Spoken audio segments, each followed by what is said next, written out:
திருநெல்வேலி மாவட்டம் பெரும்பத்துன்னு கிராமத்தில் 9 பேர் கொண்ட ஒரு கும்பல்.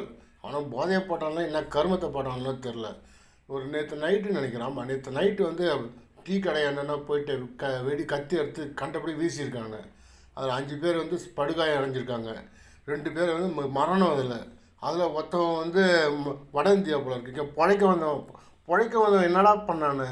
அவன் பிழைக்க வந்தவன் அங்கே 300 ரூபா சம்பளம் தருவாங்கன்னு சொல்லிட்டு 500 ரூபா சம்பளம் அங்கே தான் வந்திருக்கான். செங்கல் சூழலில் வேலை செய்கிறான் போல இருக்கு. இவ்வளோ கேவலமாக நடந்துக்கிறான் இந்த போதையில். இதெல்லாம் கட்டுப்படுத்த இந்த ஸ்டாலின் சார் முடியாது. ஏன்னா அவர் போலீஸ் மந்திரின்னு பேருக்கு தான் போலீஸ் மந்திரி. போலீஸ்க்கு டிஜிபியே கிடையாது. இல்லை, அப்புறம் எப்படி நடக்கும் அந்த டிபார்ட்மெண்ட்டு? சட்டம் ஒழுங்குலாம் எப்படி இருக்கும்? சரியாக இருக்கும்? சொல்லுங்கள் பார்ப்போம். இன்னும் இவரோட நாட்கள் எண்ணப்படுகிறதுன்னு 5 நாள் இருக்குமா அவருக்கு?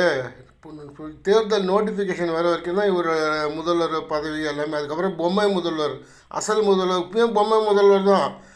அடுத்தது ஒரிஜினலாகவே பொம்மை முதல்வர் ஆகிடுவார்.